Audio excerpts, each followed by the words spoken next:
Mind your health, staying well with RJ Keisha. Welcome, a new episode, and this time around, our wellness kit will include writing. Yes, it's about putting pen to paper, and we have with us a celebrated author, somebody who believes that writing is not only a profession but is a wellness tool. And she's gone ahead and taught so many students across age brackets. So it's school students, homemakers, CEOs, and it's wonderful the kind of healing and closure that people have enjoyed once they've taken to writing. To know more, we're going to welcome her into our space. I'm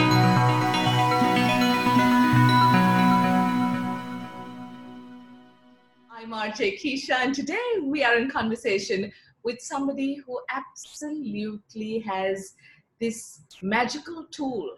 The pen is her magical tool, and she goes ahead and creates a realm of wellness for so many students. And they're students across age brackets, across different verticals. So we're going to welcome her into our space. Welcome, Megha Bajaj. Thank you so much for joining us. We know that you have a platform called Wonder of Words, wow, where you have in the thousands the number of students that you've taught and people who are following you. And it's simply amazing that you've taken time out to be with us today. Thank you. Thank you so much, Keisha. I've always admired your voice, and it's beautiful to see you and relate to you. Thank you so much.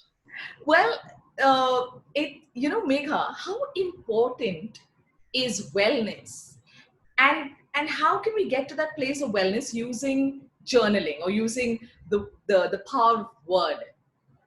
Right. So, Keisha, I'll just tell you a little bit about my background. So, I began writing actually as this way to kind of find who I am. I grew up in this large joint family and always used to wonder, who am I? What am I? And somehow writing kind of made me get a lot of answers. So, I realized that the pen is not just something used to write, but it can help you discover yourself. So one thing that's kind of stayed with me right from a very young age is kind of journaling. So earlier when I was a kid, I used to go on the terrace and keep writing, scribbling, to make sense of life. And I still do it, like I think even 2 decades later, nothing's changed. So I have this beautiful book that I have right next to my bedside.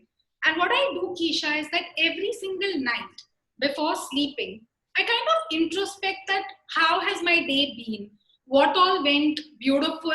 And obviously there'll always be a little something that didn't go the way I wanted it to. Now, the minute I write it all out, somehow for me, the journal in that moment is almost like my bestie, my bestest friend, and one that's not going to judge me, not look at me, not do anything. So I kind of pour my entire day out to the journal. And I've seen that it makes so much of a difference because one, it helps me to introspect on what's gone right, what I want repeated into my life. So I kind of write a lot of paragraphs on it. And it also helps me to understand, oh, this is what I didn't like. So I kind of remove it out of my system, put it out there, and it's done with. And you won't believe it, Keisha, but there have been days where I've gone to sleep after journaling, and some days where I've gone to sleep without journaling. And I see a vast difference in the quality of my sleep because it's like when you've emptied and you go put your head on that pillow, the sleep just comes and knocks you out. And when there are too many thoughts running, it's like, it takes that much longer to sleep. So Keisha, during this time, considering the kind of, phase we're in, so much uncertainty, so much information overload, not knowing what to do, I would really recommend if people could start journaling. This 10-minute act before the night could relieve you of so much of your baggage. Beautiful. So I want to sleep like a baby as well. So I'm going to take up journaling. I've got myself a beautiful, beautiful book that hasn't been opened, and it's going to get written into page 1 tonight. So thank you, Megha. But I know that you've got this group called Wonder of Words, and you also teach in that space, right?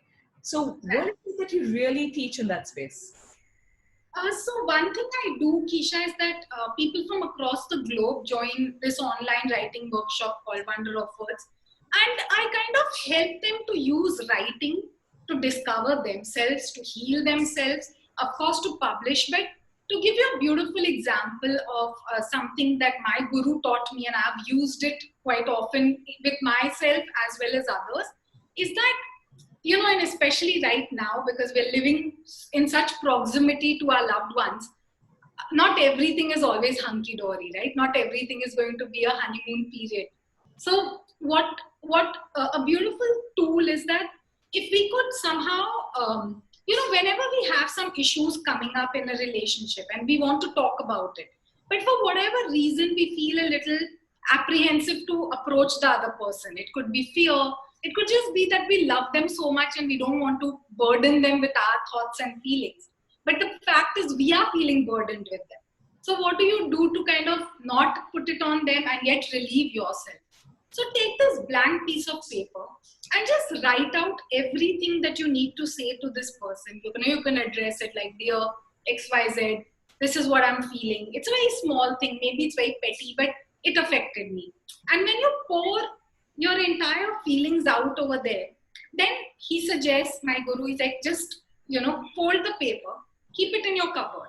And after about 3 days, revisit it and read the letter, and you'll realize that possibly a lot of that, angst that you're feeling has already come down quite a lot. And he says, wait till and if you still feel it, further write a few more letters. But the day you feel, okay, you're done with whatever you're feeling, tear that piece of paper into little bits, chuck it in the dustbin, and you actually, you'll be feeling very relieved out of those emotions. So I thought that was a very beautiful way of, in a very peaceful way of getting done with emotions. And still nurturing the relationship. So you're using words, and words that only you can see, but to kind of create healing in amongst the people that you love the most. So thank you so much. And we're going to get into one of your classrooms of wow, wonder of words. And when we're there, it could be a virtual classroom right now. What if one of your students were to be listening in, what is it that you would teach us? So Keisha, there are a lot of tools that I use, from making you listen to music and writing to just making you, watch a few movies that will trigger certain things. And since these are personalized, I do what, would probably be most suited for you. But in general, there's a very beautiful exercise that I've seen working for people, across ages. So, a mirror, right? We all the time, we know a mirror, we watch it, and, it's a part of our daily life.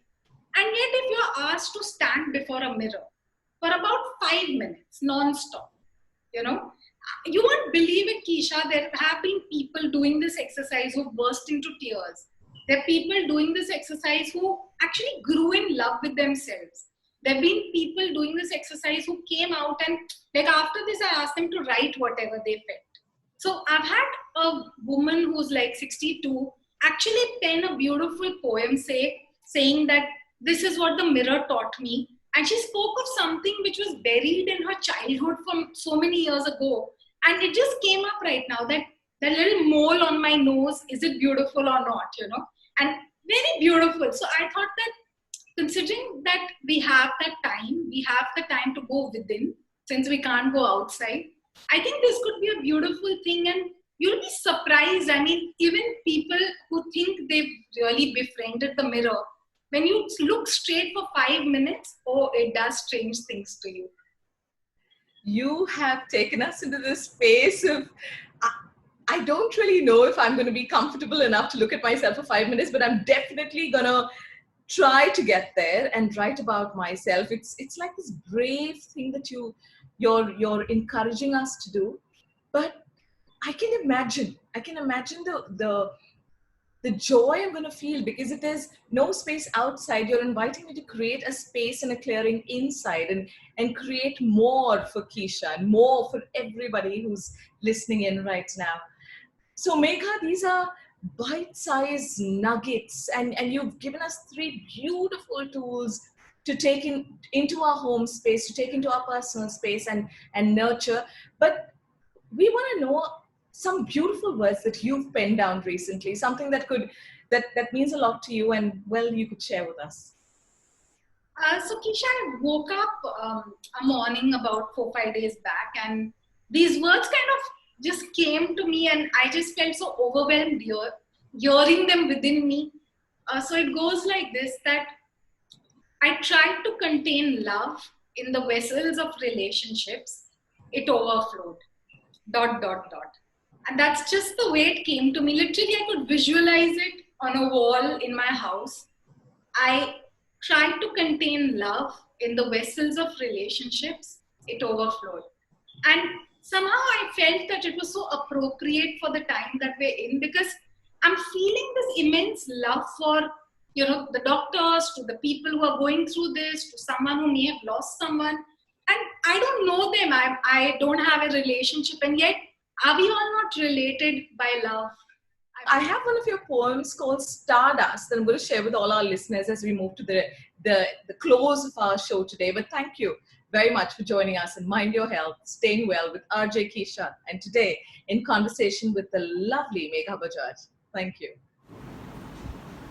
Stardust. Now, this one is a poem that Megha Bajaj wrote. I'm going to read you just one stanza, but it says, "And at some point, we will all know this bit: what matters is love, and that's it."